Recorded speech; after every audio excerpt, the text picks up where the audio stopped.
जय हिंद दोस्तों, कैसे हैं आप लोग। तो आज हम बात करने वाले हैं साल 2008 में आई एक स्लैशर फिल्म अ डार्कर रियलिटी के बारे में। फिल्म की स्टार्टिंग में हमें कुछ न्यूज आर्टिकल्स दिखाए जाते हैं जिसमें घोस्ट किलर के बारे में लिखा हुआ था। वो एक ऐसा किलर था जो कि औरतों को पकड़ के उनको टॉर्चर करता था और उसका नाम पता किसी को मालूम नहीं था, इसीलिए लोग उसे घोस्ट किलर बुला रहे थे।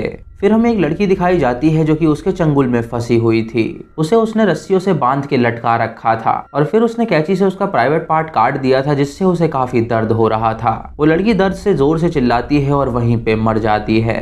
फिर हम दूसरे कमरे में कैरी नाम की एक लड़की को देखते हैं जो कि बहुत सालों से वहां पे बंद थी। वो किलर उससे मिलने आता है तो वो उसे डैडी कह के पुकारती है। उसके बाद वो किलर उसे पीटता है जिससे वो बेहोश हो जाती है। उसके बाद वो उस मरी हुई लड़की की लाश को एक पॉलिथीन बैग में पैक करता है और उसे लेके शहर की ओर जाता है और वहीं पे डंप कर देता है। अगली सुबह एक लड़का जब वहाँ पे खेल रहा होता है तो उसे वहाँ पे वो लाश मिलती है। उस लाश के आगे एक नोटिस पड़ा होता है जो कि एलेक्स नाम के डिटेक्टिव के लिए था, क्योंकि वो घोस्ट के केस पे काम कर रहा था और घोस्ट किलर ने उस लड़की की लाश उसे भेज के एक चेतावनी दी थी। इधर डिटेक्टिव एलेक्स एक कैदी से मिलने जाता है जो कि घोस्ट को जानता था। वो कैदी पहले एक चाइल्ड मॉलेस्टर था जिसकी वजह से उसे जेल हुई थी। एलेक्स उससे घोस्ट के बारे में पूछता है तो वो कैदी उसे बताता है कि बदले में अगर वो उसे कुछ देगा तो वो उसे घोस्ट के बारे में बता देगा। ये सुन के एलेक्स उस पर हंसता है और उससे कहता है कि उसे क्या चाहिए। तो वो कैदी उससे कहता है कि उसे यहाँ पे एक गे कैदी मिला है जिसके साथ वो रूम शेयर करना चाहता है और अगर वो उस गे कैदी को उसका रूममेट बना देगा तो वो उसके बारे में इंफॉर्मेशन दे देगा।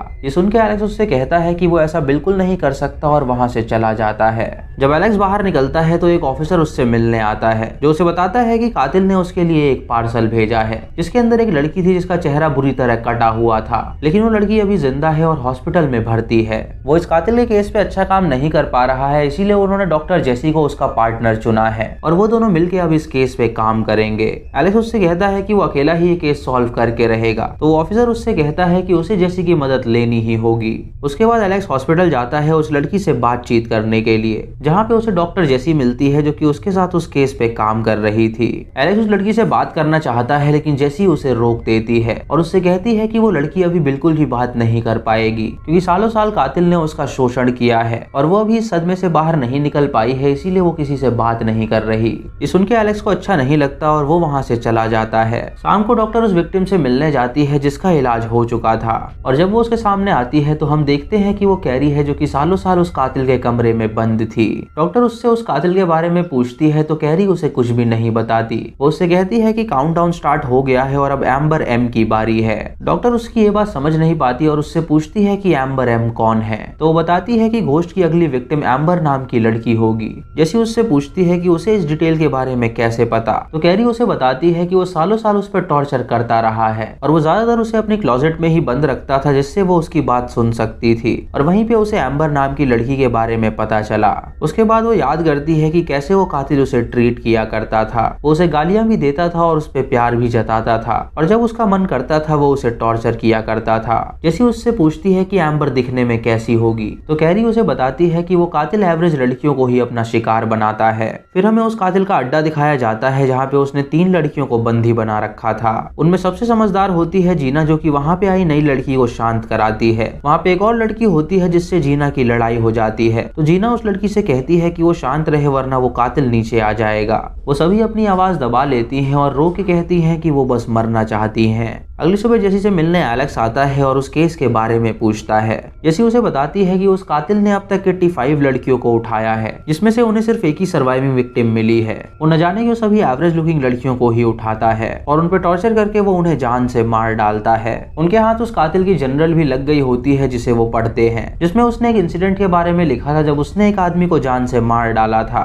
और उसके बाद बाथटब में उसकी लाश रखी और जीना को वो अपने साथ ले गया। घोस्ट का एक भाई भी था जो कि थोड़ा सा पागल था और उन दोनों ने मिलकर उस आदमी की चमड़ी निकाली और जीना को जबरदस्ती खिलाया। वो लड़कियों को कुछ और नहीं बल्कि इंसान का मांस खिलाता था और अगर वो लड़कियां कुछ नहीं खाती थी तो वो उन्हें टॉर्चर करता था।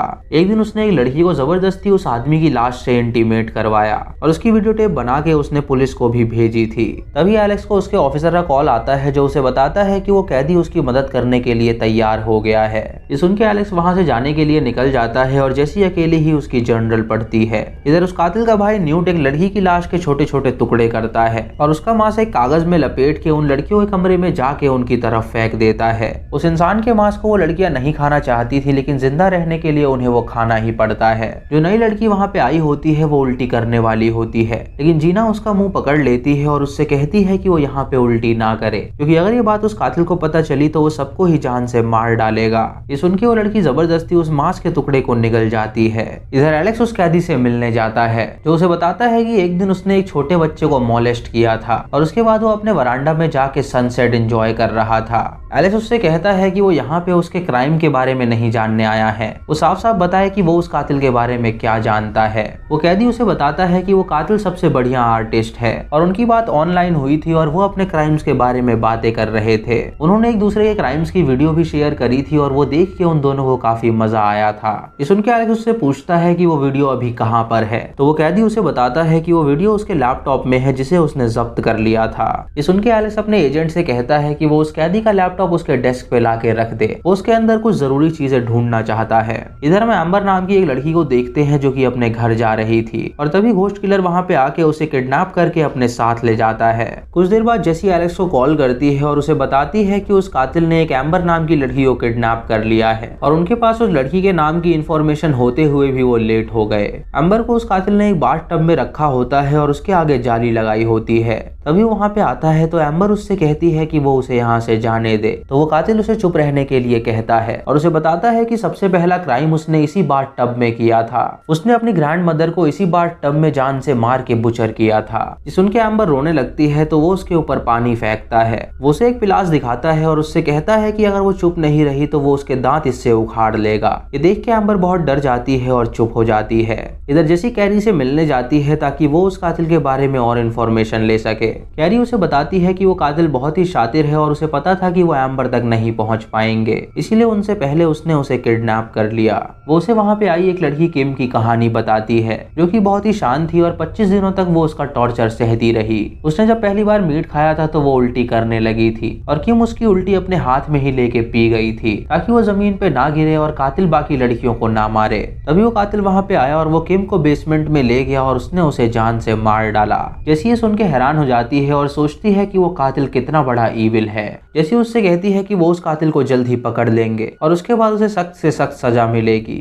इधर एम्बर को उस कातिल ने बाकी लड़कियों के साथ रख दिया था और एम्बर रो के एक ही बात कह रही थी कि वो घर जाना चाहती है। जीना और बाकी लड़कियां उसे संभालती हैं और उससे कहती हैं कि वो शांत रहे। इधर घोस्ट किलर और उसके भाई न्यूट ने एक लड़की को बांध रखा था और उसका नीचे का पार्ट बुरी तरह चीर दिया था जिससे वो काफी दर्द में थी। घोस्ट किलर न्यूट से कहता है कि वो इस लड़की के साथ इंटीमेट हो, तो न्यूट उस लड़की के साथ इंटीमेट होता है जिससे उस लड़की की वहीं पे मौत हो जाती है। इधर एलेक्स और उसका ऑफिसर उस कैदी के लैपटॉप में वो वीडियो ढूंढ निकालते हैं। वो उस वीडियो में घोस्ट किलर को देखते हैं जिसने मास्क पहना हुआ था और उसने एक लड़की को बांध रखा था जिसे वो बुरी तरह टॉर्चर कर रहा था। उसी वीडियो में उन्हें एक लीड मिलती है जहां वो बैकग्राउंड में एक पोस्टर देखते हैं जो कि एडवर्ड इलेक्ट्रॉनिक्स नाम की कंपनी का था और इससे वो उसका पता लगाना शुरू कर देते हैं। इधर वो कातिल एम्बर को बाथ टब में लाता है और उसके बाद उसका प्राइवेट पार्ट एक पिलास से चीर देता है। इधर एलेक्स जेसी से मिलने आता है और उसे बताता है कि उन्हें एक लीड मिली है। उन्हें लगता है कि वो कातिल अपने क्राइम्स एक ओल्ड बिल्डिंग में करता है और वो इस बात का पता लगा रहे हैं और जल्द ही वो पकड़ा जाएगा। इधर उस कातिल में चंगुल में फंसी सारी लड़कियां जब एक रूम में होती हैं तो जीना को गाड़ी चलने की आवाज आती है जिससे वो समझ जाती है कि वो कातिल अभी किसी काम के लिए बाहर गया हुआ है। ये देख के वो लड़कियों से कहती है कि उसके पास यहाँ से बाहर निकलने का एक आइडिया है, क्यों ना वो उसके पागल भाई को नीचे बुलाएं और चकमा दे के उससे चाबी मंगवा लें। ये सुन के लड़कियां कहती हैं कि ऐसा करना खतरे से खाली नहीं होगा, लेकिन जीना उनकी एक नहीं सुनती और चिल्ला के वो उसके भाई को नीचे बुलाने लगती है। वो कहती है कि अगर वो उसके साथ गेम खेलना चाहता है तो वो नीचे आके उसे खोल दे और न्यूट जब ये सुनता है तो वो चाबी लेके नीचे आ जाता है। फिर जीना उसके सामने निवस्त्र हो जाती है और उससे कहती है कि अगर वो उसके साथ गेम खेलना चाहता है तो उसे उसका ताला खोल के उसे ऊपर ले जाना होगा। वो कातिल उसे देख के खुश हो जाता है और चाबी से ताला खोल के उसे ऊपर ले जाता है। इधर एलेक्स और उनके साथियों ने वो जगह ढूंढ निकाली थी और वो वहां जाने के लिए निकल जाते हैं लड़कियों को बचाने के लिए। इधर जीना को जब न्यूट ऊपर ले जाता है तो चालाकी से जीना अपनी जंजीर से उसका गला दबाने लगती है जिससे न्यूट की वहीं पे मौत हो जाती है। उसके बाद वो उसकी चाबी लेके नीचे जाती है और लड़कियों को आजाद कर देती है। तभी घोस्ट किलर उस बिल्डिंग में आ जाता है जिसकी आवाज सुन के वो सभी बहुत डर जाती हैं और चोरी छुपे वहां से भागने का फैसला करती हैं। घोस्ट जब अपने भाई की लाश देखता है तो उसे काफी गुस्सा आता है और वो एक तलवार लेके उन सबका पीछा करने लगता है। जीना सबको बताती है कि उन्हें यहाँ से जल्द निकलना होगा और तभी घोस्ट किलर वहाँ पे आके जीना के पेट में तलवार घुसाता है जिससे उसकी मौत हो जाती है। ये देख के सभी लड़कियां वहाँ से भागने की कोशिश करती हैं, लेकिन वो सभी उस कातिल द्वारा पकड़ी जाती हैं और वो कातिल उन सबको मार डालता है। उसके बाद वो पेट्रोल छिड़क के उस बिल्डिंग में आग लगा देता है और वहाँ से भाग निकलता है। अगली सुबह हम एलेक्स और उसके ऑफिसर को देखते हैं जो कि इस बार भी उस कातिल को पकड़ने में नाकामयाब रहे थे। वो दोनों उस कैदी से मिलने जाते हैं और उससे और इन्फॉर्मेशन लेने की कोशिश करते हैं, लेकिन वो कैदी हंसता है और उनसे कहता है कि अब वक्त निकला जा रहा है और उस कातिल की नेक्स्ट विक्टिम कोई और नहीं बल्कि वो डॉक्टर है जिसके साथ वो काम कर रहे हैं। ये सुन के एलेक्स हैरान हो जाता है और तुरंत जेसी को कॉल करता है उसे आगाह करने के लिए। जेसी उसका कॉल उठाती है और तभी उसकी डोरबेल बजती है तो जेसी वो दरवाजा खोल देती है। वो कातिल तुरंत जेसी को बेहोश कर देता है और उसे किडनैप करके अपने साथ ले जाता है। जब एलेक्स जेसी के घर पहुंचता है तो बहुत देर हो चुकी थी और वहां पे वो अपने लिए एक डायरी पाता है जो कि उस कातिल ने उसके लिए छोड़ी थी, जिसके ऊपर लिखा था कि अब ये खेल शुरू हुआ है। फिर हम उस कातिल को कैरी के पास पहुंचता देखते हैं और कैरी उसे डैडी पुकार के पूछती है कि क्या उसने अच्छी एक्टिंग करी, तो वो कातिल जोर से हंसता है और ये मूवी यहीं पे खत्म हो जाती है। यानी उस कातिल ने ही कैरी को भेजा था ताकि वो लोग उसके पीछे आए और इस बार भी वो उसे ना पकड़ सके। दोस्तों तो ये थी इस फिल्म की कहानी जो कि काफी बढ़िया थी। आपको ये मूवी कैसी लगी आप हमें कमेंट सेक्शन में जरूर बताएं। चैनल पे नए हैं तो ये सब्सक्राइब करें और बेल आइकॉन दबाएं नोटिफिकेशंस के लिए, और मूवी लिंक्स के लिए आप हमें टेलीग्राम पे फॉलो कर सकते हैं। दोस्तों मेरे दोस्त इंदर गिल की नई मूवी आने वाली है जिसका नाम है द मोरी, तो आप इसका ट्रेलर एक बार जरूर देखें क्योंकि ये बहुत ही बढ़िया मूवी होने वाली है। ट्रेलर का लिंक आपको डिस्क्रिप्शन में मिल जाएगा और उनके कमेंट सेक्शन में जाके जरूर बताइएगा कि मूवीज रेंजर हिंदी फैमिली की तरफ से उन्हें कितना प्यार मिल रहा है। दोस्तों वीडियो को लाइक और शेयर करना बिल्कुल मत भूलिएगा। तो मैं मिलता हूँ आपको अगली वीडियो में, तब तक के लिए जय हिंद।